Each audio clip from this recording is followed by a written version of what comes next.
Hello and welcome to the Chico, California Steak webcast Life Sketches. I'm your host, Jerry Crosby, and I'm excited today to be interviewing one of my new dear friends, Steve Smith.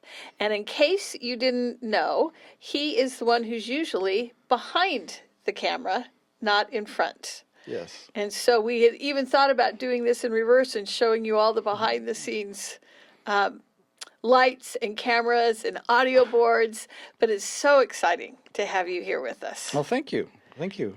It is strange being on the other side of the camera. I know, because you're usually the guy who's running everything. And so it's fun to have you up in front. Oh, thank you. Yeah. So, like me, you grew up in Chico. Can you tell us a little bit about your childhood and growing up here? I was born in Chico at Enloe Hospital, the place where I worked for a lot of my adult years. My parents were Butch and Glenda Smith, and they had me when they were like 19, right out of Chico High School. My father was born and raised in Sterling City before coming to Chico, and my mom was traveled a lot. She was born in the Ozarks, down in the east of Springfield, Missouri, and their family ended up traveling back and forth between Durham and Missouri quite a bit. That's wonderful. And you explained to me that as a youth, you attended lots of different churches, and you kind of wanted to find the church that was the best fit for you. Mm-hmm. How did you become acquainted with the Church of Jesus Christ of Latter-day Saints? Well, it all happened kind of a roundabout way, but if you connect the dots going back, I was brought up in another church here in town, one that my aunt belonged to and my cousins. And every Sunday morning, my parents would get my brothers and I all dressed up and have us go stand out in front of the house, and an old painted school bus would come by and the door would open, and a man named Cliff was the bus driver, and he'd bring us on board and he would take us to church along with, umpteen other kids. And then after church, we'd all get back on the bus and he'd bring us home and give us candy bars, which made the trip worth it.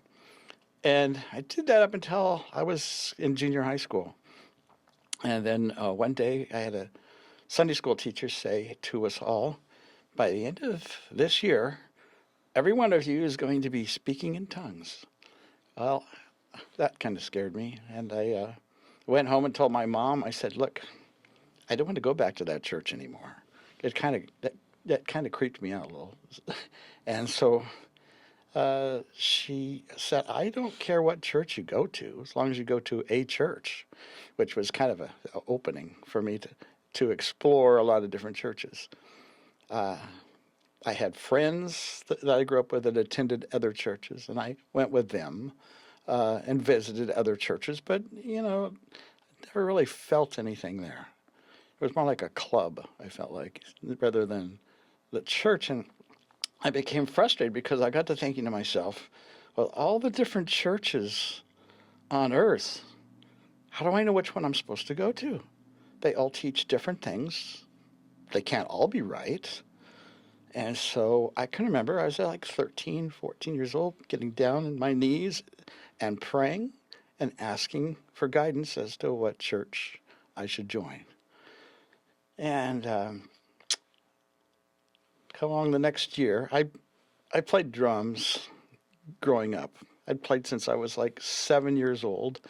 Once I was kind of, when I say connect the dots, if I go back to when I was 7 years old visiting my grandparents in the Bay Area, my aunt lived there, and her boyfriend would come over with his band, and they would play in the living room.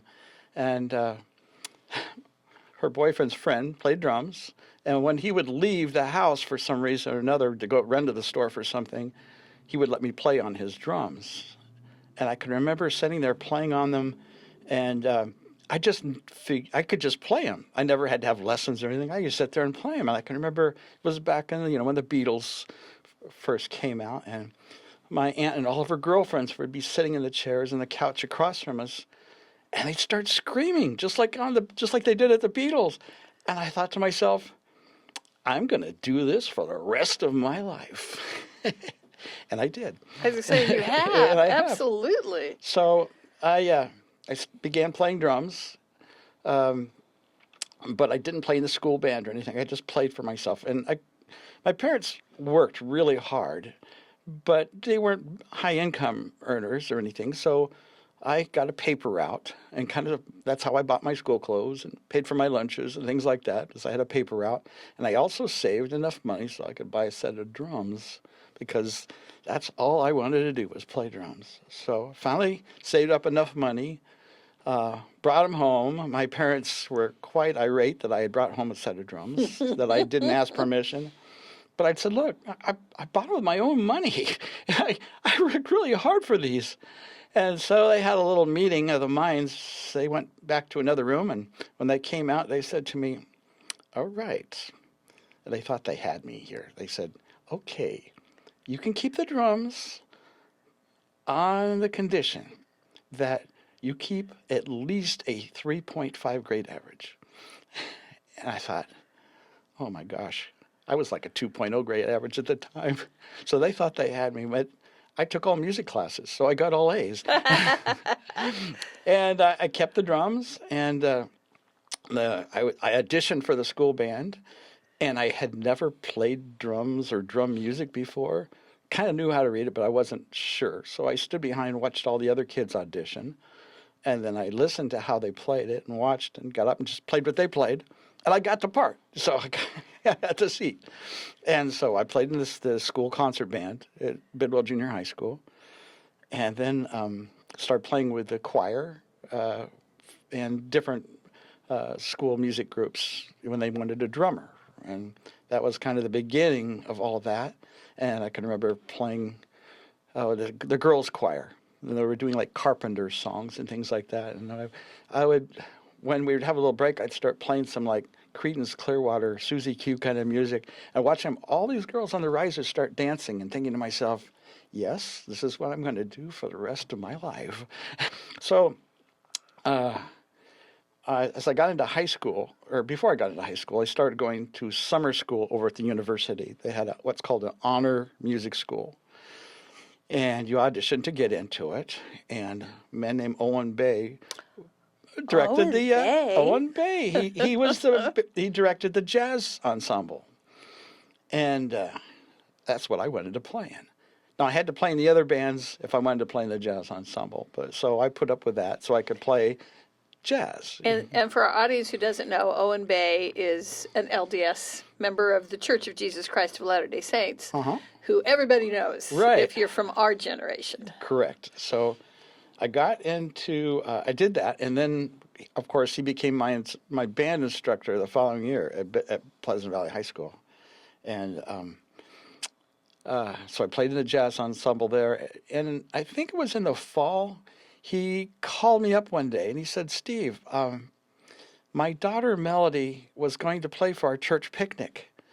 And this is when the Chico Chapel was over on the Esplanade across from Inlo.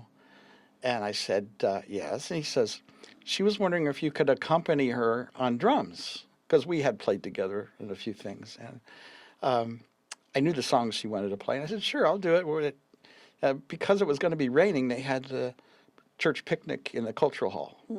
And so he came by in this big station wagon. He picked up the drums from the school. I got there. All these people came running out of the church to help me carry my drums in, which nobody ever carries a drummer's drums in. You know, he's always got to do it himself. And everyone was so friendly to me. As I walked in the door and I'm getting ready to set up, everyone came up, introduced them to me, shook my hand, was about as warm as I could have ever expected. And it was like a contrast to the treatment I got at other churches when I had visited. And I remember getting up there to play and just feeling like, wow, this is really nice. I like this. The people here, the feeling in the room, it was just, I knew that I was at home. That's the only way I can explain it. So I played the gig played for the picnic, and then Owen was giving me a ride home, and I was curious. I said, what is this? Because I saw this song in the front that said, Church of Jesus Christ of Latter-day Saints. What is that? And then I'd heard something about him being Mormon. I didn't know what that meant either. So, and I was like 15 years old. And so I'm asking him all these questions, and he's kind of dumbfounded that he didn't expect me to be asking him all these questions. And he started to explain a little bit about like the Book of Mormon and that sort of thing. And he said, look, why don't I have one of the young men contact you and you can talk about these things. So the next thing I know, I'm getting a phone call from one of the young men in the young men's work group asking if I need to write to church. So I started going to church with him. And so drumming is what kind of brought me to the church. That was kind of part of another one of those connecting the dots things. So I played in Owen's band. Then I played with the Chico High Band the following year so I could go to Berlin, Germany with their group. And then we came back to Pleasant Valley High School. And then went on to Chico State, majored in music, played in the jazz ensemble, and then went on to play professionally for a number of years. So, and I still do play professionally, but I do a lot of other things. And so you were the first member of your family baptized. Yes. But I know because I grew up with your siblings, and your mom was my mom's walking partner for a while. Correct. So did you get the rest of your family into the church? Well, right after I started investigating the church and the missionaries came by and giving me the discussions, one of the wonderful things about that was that I noticed that everything they told me about the doctrine of, a plan of salvation and all this and the preexistence, all these things made so much sense to me. It was like logically in my brain, I knew this was true. And so I finished the discussions and I decided I was going to get baptized. My parents were a little skeptical because they didn't know anything about the church. And then my mother said, well, you know that all young men in the church are expected to serve a mission for 2 years. And, I just took it as a matter of fact, like, oh, okay. And I did. The thing that happened, though, is when I was on my mission, my parents joined the church. My brothers joined the church. My aunts, my uncles, my cousins all joined the church. So when I came back and returned from my mission, there was like, it just spread. I was kind of taken back. I couldn't believe that my parents, number one, had joined the church because they had never attended church, as long as I was growing up. Suddenly they were members. My dad was a ward clerk. My mother was involved with the Relief Society and all these other things, and my brothers were involved. And I'm like, yeah, okay. And I really didn't understand how big that was until later in life, but that was huge. It was. Yeah. You opened a door for your entire family, which is awesome. But I know you also had struggles on your mission. I had a terrible time on my mission at times. Mm-hmm. There were good times, but I don't think that's unusual. No, I hope not, because at the time I was devastated by the fact that I had difficulty for example, when as a missionary, you're asked to memorize a lot of things that you're going to be sharing with people investigating the church. And I knew I was going to have trouble beforehand because I tried to memorize them before I went. And I realized that I couldn't memorize a darn thing. It took me about a month to figure out the first page of the Joseph Smith story. And even that I couldn't really get right. So I ended up paraphrasing a lot on my mission. I wasn't really good with rote memorization, which was hard because I noticed that all the other elders I worked with, they just knew everything word for word. They never made a mistake. It was just word for word right through. I even had one companion on my mission who had memorized the entire works of William Shakespeare, including the sonnets, and he could quote them at a moment's notice. You could just open the book, point to a page, and he'll tell you the whole story about it. And he went on to get his doctorate in theater and teach the Shakespeare program over at University of Utah. Very cool. But that kind of I'm thinking, How come he can do all this and I can't? And the other things that happened were mostly they were spiritual. I, as much as I tried, as much as I prayed, as much as tried to do what I was supposed to do and to be close to the Spirit, I kept hearing the other elders coming to me and telling me about these stories of healing and wonderful blessings that had happened to people that they had seen healings, all kinds of things. And why didn't that happen to me? Why don't I have that happen to me? And so I did struggle with that. I mean, there came a point in my mission towards the last 6 months or last few months of my mission where I went to my mission president and told him, I said, I'm really struggling with my testimony. It's not that I don't think this is the true church, but I'm having a problem with believing in God. And he says, well, Elder, would you want to go home? I thought about it and I said, no, I'm going to stick it out. And I did. And I'm really glad I did because things happened later in my mission that were very rewarding. And there's not a day goes by I don't look back on my mission for inspiration and the struggles I went through and how I got through them. However, returning from my mission was another story. The whole time I was on my mission, all I could think about when I wasn't doing missionary work was wanting to play drums. And in fact, at one point, we were putting on a talent show in the town of Geelong, and I went in to rent a PA system for the chapel where I was working out of, and there was about 3 drum sets set up in this music store. And I went in and I started kind of doodling around on the drum set while I was waiting for the manager to come out. And I started playing this rhythm that I had learned years before that was pretty complicated, but it was a lot of fun to play. And he came walking out of his office and says, what is that? Is that 4/4 or 6/8 or what are you doing? And I broke it down for him and showed him how I was doing. He says, who are you? And I told him, he says, well, how long have you been playing drums and all this stuff? Or who have you played with? And I told him. And he says, well, I'll make you a deal on this rental if you'll come back and do a clinic for me. And I thought, oh, that'd be nice. But I had to run through my mission president first. And sure, I didn't think it was going to go through. But the mission president said, well, okay, but you've got to wear your name tag and tell them why you're there. And I said, okay.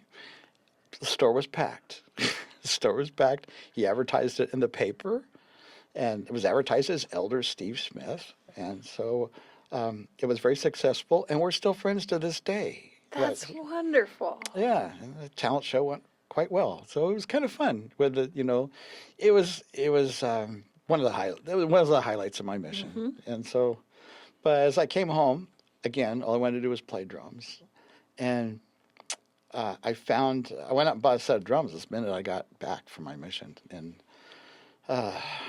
I was looking around for people to fellowship with, people that I knew before my mission that were members of the church. And they were all gone. Everyone had left. They were either married or at BYU or had left to go do other things. And I really struggled, because I really didn't have any callings or anything at the time. They don't do that nowadays. You get a calling, and you walk back in the door. But I didn't. And so I really struggled because I had no friends. I had no one to really talk to, no one to relate with. And I got a call from a high school friend who was going to the Academy of Art College in San Francisco. And he says, why don't you come down? You can be my roommate. You can go to college with me. And I thought, I already went to Chico State. Well, I guess I can go down there and do that. I'm not really an artist, but they had a film and television production program. So I went down to the city and had a very interesting time. It was a challenge. This was 1979, and this was about the time when they had the White Night riots and a lot of things going on. And he lived right downtown on California Street. In fact, we take the cable car to school in the morning. It's a bit of a wild place there in San Francisco. Yep. It was really difficult place to really stay spiritually connected. And the longer I was there, the more I felt myself kind of drifting away. There was not a branch of the church or anything there that I could really go attend. So I felt isolated, and I was around, I wasn't around really a lot of good influences, positive influences. So, especially in the art world down there, you know. Mm-hmm. And so I slowly drifted away from the church. Not that I lost the testimony of it or anything like that, but I just got out of the habit and out of, just didn't stay close to it. And that caused me to kind of drift away into some areas that I'm not proud of. But nonetheless, you know, I just kept going. Got married to a woman who wasn't a member of the church. She was real active in her church, but she wasn't a member of our church. We had two sons, Joshua, who was born in 1982, and Matthew was born in 1985. They're both doing quite well. But right after Matthew was born, when he was about 3 months old, um, she left. And I didn't see her for a long time. But Matthew was 3 months old, Josh was 3.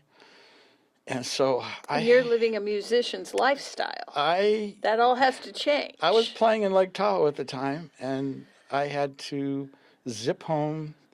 She gave me custody of the kids and the condo.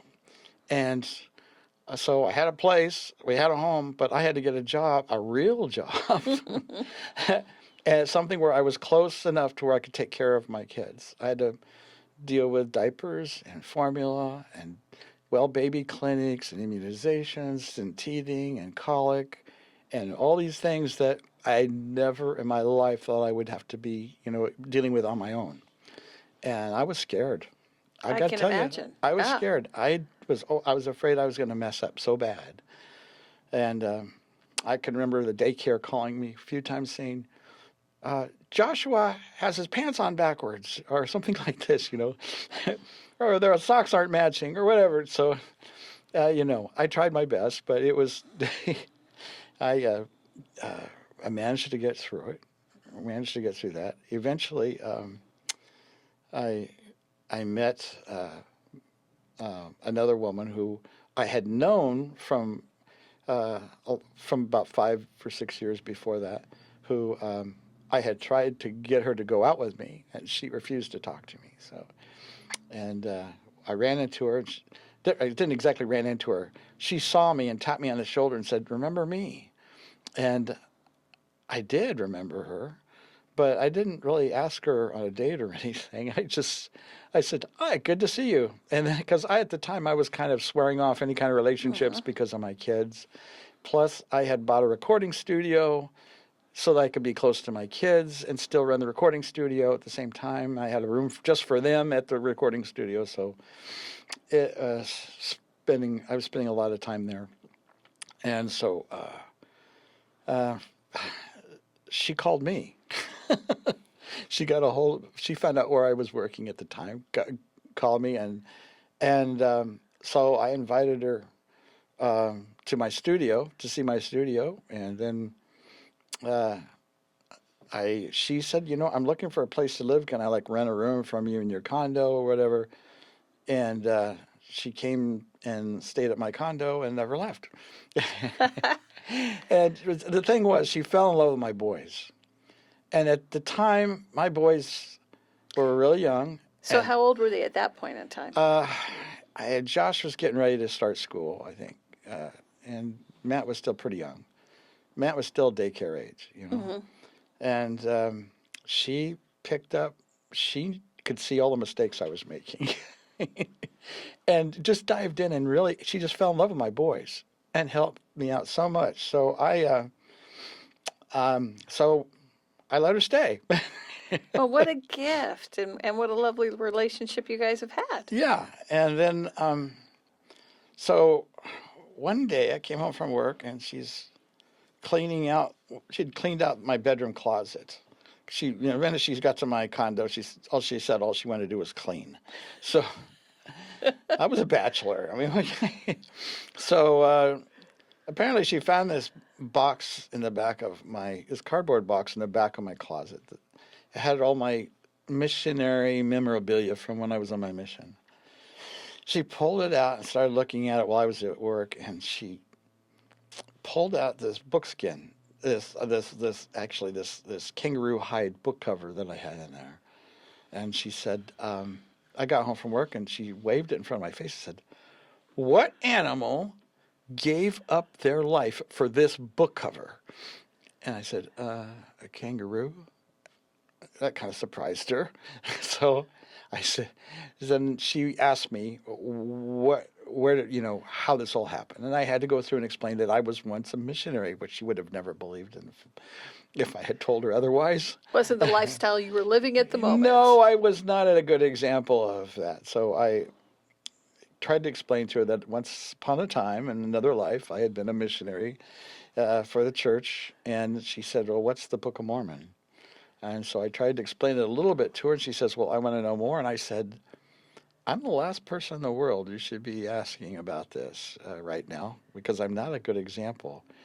There are some young men in the area that would be a lot better at explaining this to you than me." So over the next couple of days, I was driving home a couple of days later and saw them on their bike, two elders on their bikes, and I kind of ran them off the road with my car and said, "Elders, you don't know me, but I know somebody that would like to talk to you," and made an appointment. And they came over and started teaching her the missionary discussions. Well, they this went on for about 6 weeks, and the next thing I knew, she said, "I want to be baptized." And I said to her, "That's going to be difficult because we're not married. You'd have to be living someplace else." And she goes, "Is that a proposal?" Well, I guess it is, isn't it? So we got married. 2 weeks later, she was baptized. And she started bringing the boys to church with her. And keep in mind that I had been out of the church, and I'd gone to my bishop and said, "Please, I'm not honoring the covenants that I made when I was a missionary, when I joined the church, and when I received the priesthood." I said, I'm not honoring those covenants. And the only thing I could say was, "Could you please remove this weight from me? Because I need to get back on track." And he said, "Brother Smith, I will take care of that for you. And I want you to know that at any time in the future, if you want to come back to the church, you are welcome." It just was huge weight off my shoulders, this huge relief that I got a chance to start over. And by this time, I had a lot of word of wisdom issues that crept up on me over being a musician, traveling all the time, that had gotten out of hand. And so I knew that was an issue. So when Mary went to the church and took the boys, I wanted to be supportive. So I decided, well, I'll go along with them. Even though I might smell like cigarettes or whatever, I'll go along with them. And everyone at church knows that I'm not a member of the church anymore.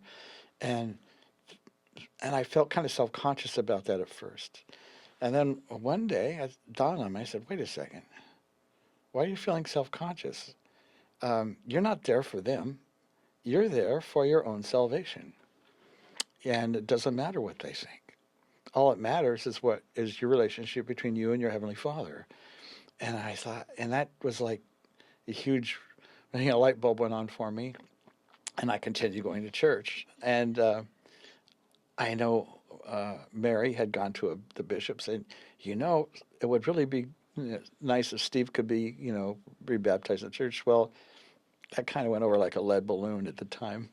And so, but later down the road, I had an accident, an industrial accident on a job I was doing, and had a head injury and was in the hospital for quite a while.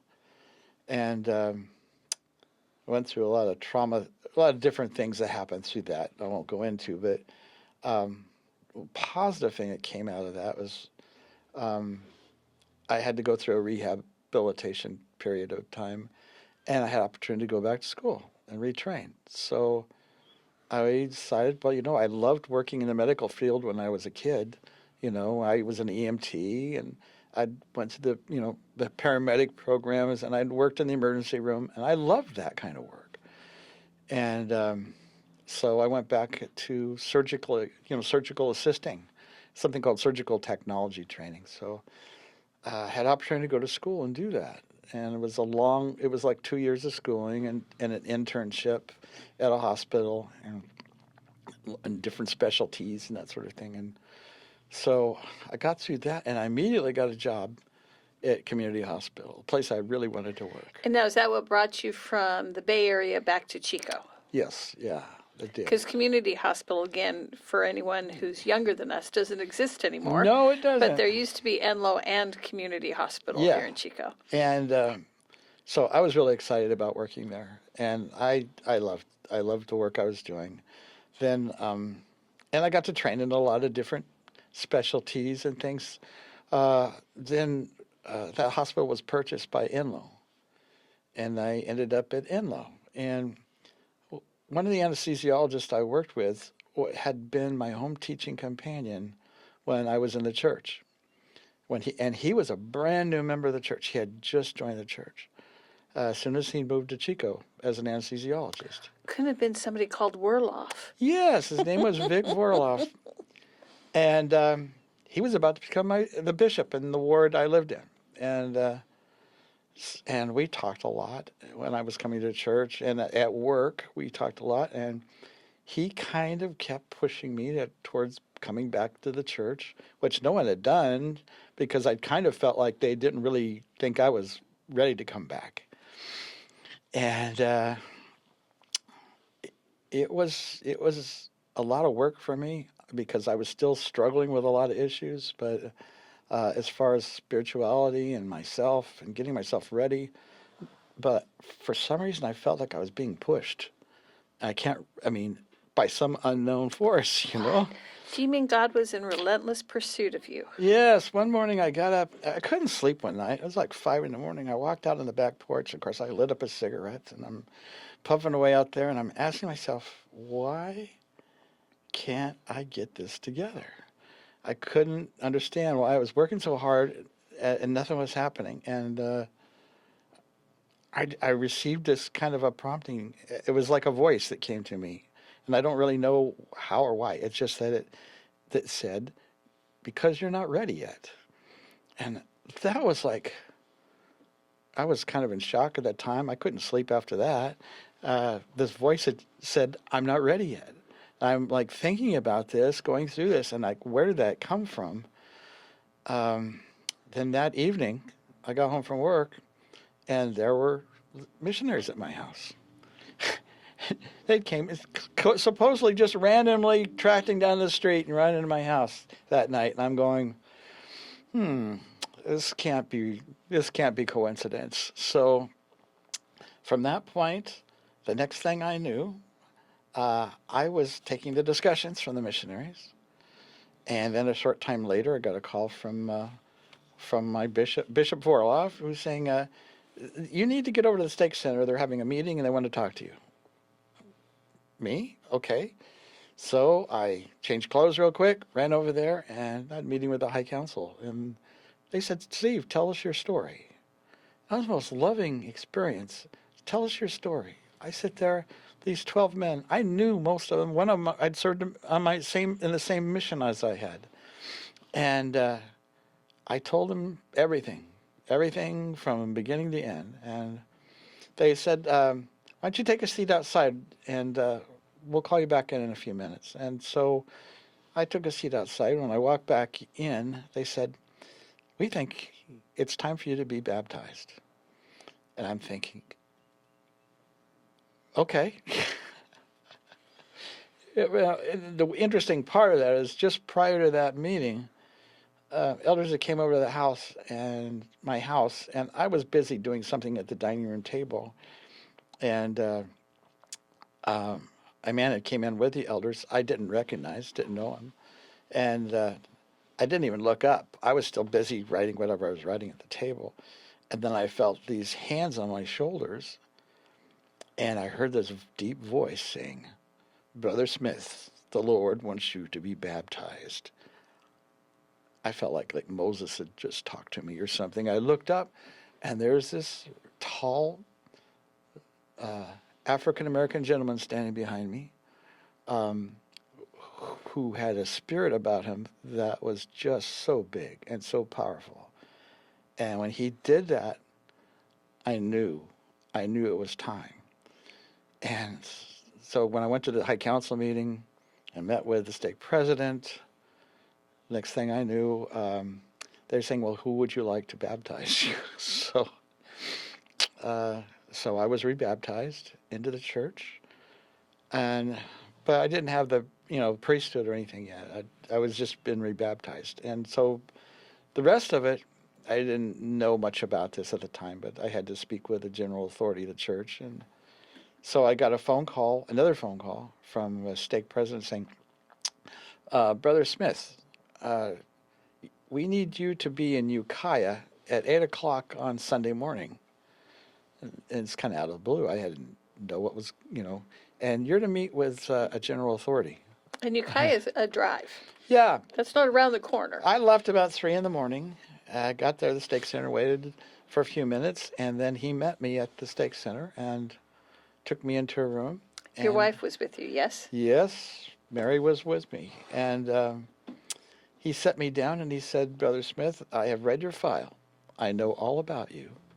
He said, "What I'm about to do is I'm going to lay my hands upon your head. And when I finish giving you this blessing, you will have received the keys to the priesthood, and you will be exactly as you were before you left the church. Nothing, it will be just like you never left the church." And he said this prayer, and I can remember hearing my wife bawling her eyes out over in the corner. It was so powerful, so spiritual in that room that I don't even remember driving home. My hippocampus must have kind of kicked in or something, because I was like 2 feet off the ground all the way back to Chico. It was such a powerful spiritual experience. So if I can interrupt you for a moment, that's one of the reasons you're one of my favorite human beings and one of my spiritual heroes. You've had this rough patch, and I think oftentimes as members of the Church of Jesus Christ of Latter-day Saints, we want to present the joy, the happiness. Yeah. And that's great, because it is joyful and it Yeah. is happy, and that is what we should present. Yeah. But the reality is struggle exists. Mm-hmm. And despite your struggle, you really held on to a testimony and a relationship with the Lord, regardless of how you were living those principles. And I think that is somewhat unusual. And I think sometimes it's hard. How did you know that God was still in your life and still loved you, even when perhaps you weren't feeling love for yourself? I did. I dealt with a lot of shame-based Mm-hmm. things. And I had struggles understanding the Book of Mormon, trying to read the Book of Mormon. I told you I had problems memorizing things. Mm-hmm. I had problems comprehending things when I read them. And the Book of Mormon was probably the most difficult one at the time. And so I thought for a while, how can I make this more easy to understand so I can feel the Spirit when I'm reading it? And so I sat in front of my computer one day, and I thought, I know, because I'd seen this with people with cognitive problems. I sat in front of my laptop and I typed in Word the entire Book of Mormon, just typed it all out. And as I typed it, of course, I had to read it, but as I typed it and read it, it became easier for me to feel and understand. By the time I'd got past Second Nephi, it was so powerful to me that experiences I could never even begin to explain happened to me. But the end result was a strong belief and testimony in Jesus Christ. Now, it took me till my 40s to read. I couldn't figure it out before. Mm-hmm. I couldn't figure it out in the church, couldn't figure it out on mission. it took me until I was in my 40s to be able to figure this out and to receive that testimony. The church had always been logically correct to me, and the only church I could think of that was really even close to the church I was supposed to be in. But when I had that testimony of Jesus Christ, that's what made it all real. And that's what made it kind of one of the things that made me understand that it was time for me to be baptized, time for me to get back into the church and to be more involved. And it always like a whirlwind at the time. All these things happened. It was like I was in the center of a tornado. And the end result was I was back in the church. And it just like nothing had happened. It was surreal. And to this day, I don't know how it all happened. I don't care because Nor should you. I'm happy. I'm happy. Right. I love, and I want to make sure our listeners are really picked up on when you said that your priesthood was restored as, I'm going to cry, as though it was never gone in the first place. Right. So there's not a restoration date for No. your priesthood. Right. The date that you received your priesthood was the date that you received your priesthood. Exactly. And so when Heavenly Father says, when we repent, we're forgiven, and it's as though it never existed. Repentance. How was that for you? For me, it was one of the most powerful things that I ever experienced in my life. As I said, I don't even remember driving home. Having a general authority place their hands on your head and do that was something I can't even begin to describe in words. I know Mary never did stop crying. I don't think all the way home. And it was so powerful, such a powerful experience. Just her and I in that room and the general authority, and wow. So to this day, I can tell you that because of those things that happened, no one's ever shaken my testimony because I have it directly from the source. I have a testimony of Christ that came from God, that came from the Spirit, and I can never deny it. No matter what anybody says, I also know that, a lot of times people struggle with church new things that come around in the church that they have a difficult time with. To me, I know that man's ways are not God's ways. And that is kind of what, I always go back to that because the things that happen to me, I know I can't deny the Spirit. I can't deny the church is true. I can't deny the Book of Mormon. I can't deny the Spirit. And if anyone tries to knock my testimony, you know what I do? I just give them my testimony and tell them that, I've had experiences that you don't know about that have testified to me that what I'm doing is the right thing, and they couldn't argue with that, Yeah, your anchor is titanium. Yeah, it's like I can't really. No one's been able to shake my testimony, Well, and you did say, you've had a whirlwind life. Yes. You've had some incredible experiences that other people would love to have, and you've had some terrifying near-death experiences that nobody would want to have. I've had terrifying death experiences, yeah. Things well, that's how I ended up in rehab. I mean, I almost died a couple of times. I got caught in the Sacramento River overnight once. That put me in the hospital for a month. Yeah, in a flood in your car. You explained that story to me. Yeah, I was in and that's another one. The other two people that got caught in that mess died. I was the only one that lived, barely. I really lived.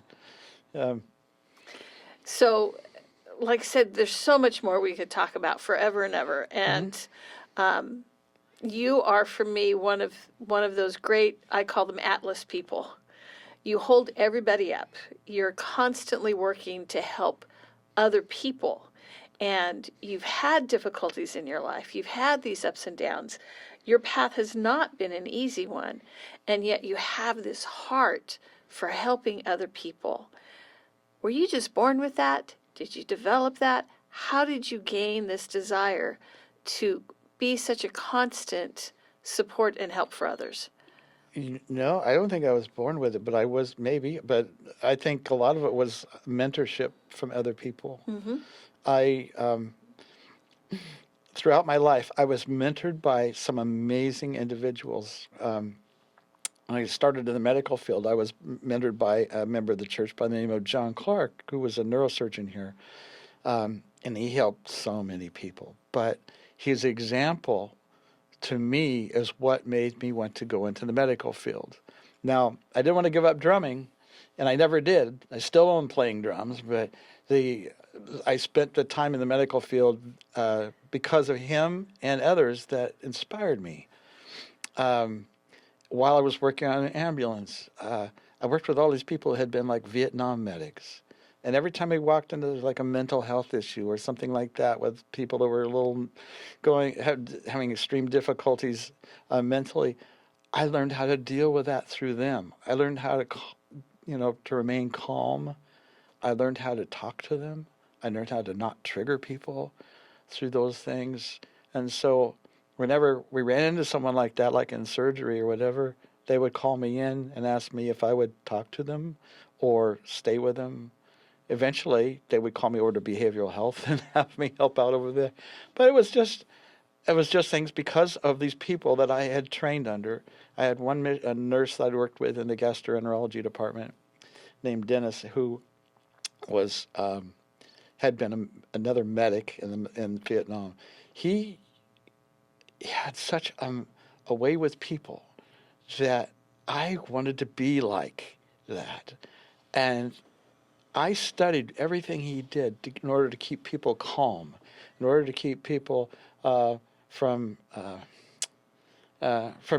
stressing out too much about their procedure or whatever. And those are the things that I wanted to be able to do. And I had to learn how to do those, just in some cases just for survival with individuals. But those are things that I always wanted to do. And the thing is, outside of the medical field, even outside of all that, I was always felt like one of our jobs on earth was to help each other. And so I never turned down an opportunity to help somebody else because I felt like it was my responsibility to do that. And I didn't want anything back for it. I just wanted to help them, I didn't really need anything back. You have a very, very Christ-like heart. It's one of my favorite things about you. Well, it's just, I don't even think it like that. I just think I know you that's don't. what I'm supposed to do. That's why it's Christ-like. It's because it's just who you are. So as we come to the end of the interview, as you well know, because you've listened to me say it many times, what last message would you like to leave with your viewers or your posterity? I've had a really great life in a lot of ways. I went through a lot of ups and downs, but I got through it. I've had some super high points in my life, even outside of the church. I've played music and performed with a lot of, Grammy Award winners and people of people that you would know the name of if I mentioned. And had been in a lot of situations where, people that were high politically or in music or whatever, that most people would call the high points of their life. But to me, the high point of my life was my testimony to Jesus Christ. That's what has held me together. That is what has got me through and kept me on the right path and not from falling off like I did earlier in life, So, I say, I want this, if I know that my kids will see this, I know that my friends will see this, but I want them to know that to me, the most important thing in my life is my relationship with Christ and the things that he wants me to do. And so I hope that they take note of that, and I hope they ponder that as well. Yeah. Steve, thank you so much for all the work you do behind the camera, and thank you for being in front of the camera today. No, thank you very much.